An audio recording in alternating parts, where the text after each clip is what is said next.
Uma boa tarde a todos. Nessa aula nós trataremos de métodos de zero de função. Faremos uma breve introdução eh, ao, a, a esse tema, né? Trataremos de duas estratégias, né, fundamentais, né, para a abordagem do tema, são, são as estratégias de localização das raízes da função ou da solução do problema de zero de função e a parte de discretização de domínio, que vai ser útil também para a identificação dessas raízes. Um zero de função nada mais é do que pontos do domínio da função que anula a função. Tá? Bom, se nós considerarmos a função f, nós podemos identificar que se 1 é um ponto que anula a função e que se 2 é um ponto também que anula a função. Nós estamos interessados em achar raízes desse tipo, né? Que são raízes que são garantidas por um resultado que nós veremos a seguir. Nessa sessão nós iremos abordar, né, esses métodos, que são métodos aproximativos, ou seja, que determinam de forma aproximada a solução de um problema de zero de função. Estudaremos os métodos da abscisão e o método de Newton-Raphson. O método da abscisão e o método de Newton-Raphson. Bom, a ideia central desse método é partir, né, de um intervalo inicial ou de uma vizinhança, né, e explorar, né, essa vizinhança, né, de uma raiz de modo a convergir para a raiz da função. Bom, o teorema de Bolzano é um excelente teorema que nos garante que se a função é contínua em um intervalo AB e se f de A vezes f de B é menor do que zero, então vai existir um ponto entre A e B onde a função vai ser zero. Por quê? Porque se o f de A vezes f de B é diferente de zero, f de A difere em sinal de f de B. Ou f de A é negativo e f de B é positivo, ou vice-versa. Bom, então se eu caminhar de A até B, como a f é contínua, vai existir um ponto onde a f vai ser nula. Não vai ser negativa, tampouco positiva, vai ser zero. Tá? E mais, se a derivada existe e preserva o sinal dentro desse intervalo, a gente garante que essa raiz ou que essa solução ela é única. Esse teorema vai ser útil, né, no decorrer da abordagem, né, desse módulo, né, vai ser útil na aplicação dos métodos, né, da abscisão e do método de Newton-Raphson. Bom, no processo de localização das raízes, nós podemos aplicar duas estratégias importantes. Primeiro, nós podemos transformar o problema de zero de função em um problema de interseção de função, fazendo, né, ou reescrevendo a f como sendo a diferença entre duas funções, entre a g e a h, de modo que fazer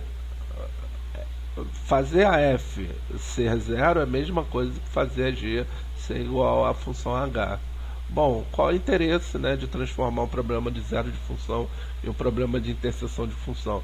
Que fica muito mais fácil você observar, né, a função g e h, né, porque elas são parte da função f. Né? Bom, então fazendo um esboço dessas funções g e h no mesmo plano, nós podemos identificar o ponto onde essas duas funções se interceptam.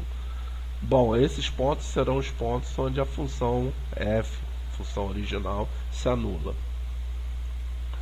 Bom, de modo, né, do esboço dos pontos de interseção, nós iremos fazer uma discretização do domínio da função e analisar as mudanças do sinal da f, de modo a garantir a existência do teorema de Bolzano, né, ou as condições necessárias para a aplicação do teorema de Bolzano. Dessa maneira, nós garantimos a existência de uma raiz dentro de um determinado domínio, ou dentro de um determinado intervalo.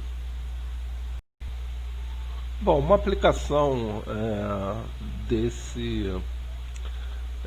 dessas estratégias, né, é, nós poderíamos pensar na função f, né, dado por raiz de x menos x mais 1, né, e na questão, né, de resolver esse problema de zero de função, encontrar pontos do domínio da f que anula a função f.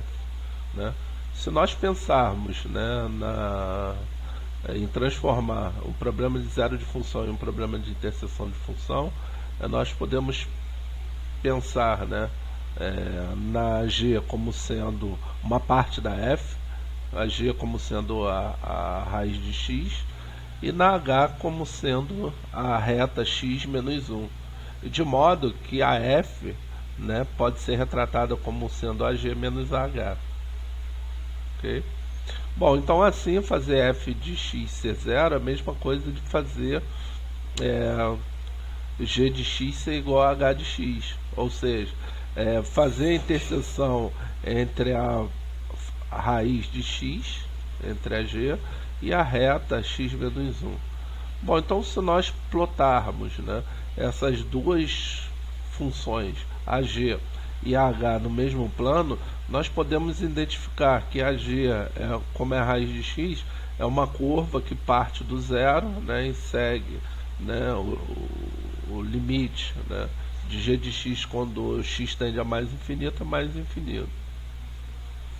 E a gente pode também traçar nesse mesmo plano a reta x menos 1. Bom, a reta x menos 1, quando x vale zero, o y vale menos 1. Bom, então esse é um ponto da reta. Da mesma forma, quando o y vale zero, né, o valor de x vale 1. Bom, então é uma reta que passa nesses dois pontos. Então, se eu ligar esses dois pontos por um segmento, né, e prolongar esse segmento, eu vou encontrar esse ponto de interseção. Se nós observarmos esse ponto onde essa reta h de x intercepta a função raiz de x, né, ou a função g de x, nós podemos identificar que esse ponto está no domínio entre o valor 2 e o valor 3. Então eu consigo identificar um intervalo 2, 3 como sendo um intervalo mínimo contendo essa raiz, né? Então nós podemos explorar, né, a função f dentro dessa vizinhança de modo a encontrar esse ponto, né, encontrar o valor exato desse ponto. O valor desse ponto é um valor real. Bom, se nós fizermos uma discretização da função f, nós veremos que, agora é f, que a f muda de sinal exatamente entre 2 e 3. Né? Ou seja, utilizando o teorema de Bolzano, o resultado de Bolzano, vai existir um ponto entre 2 e 3, onde a f vai ser zero. Então, se eu caminhar de 2 para 3, a f vai diminuindo de valor até chegar a zero. Da mesma forma, se eu caminhar de 3 em direção a 2, a f vai aumentando de valor até chegar no zero, porque a f em 3 é negativo.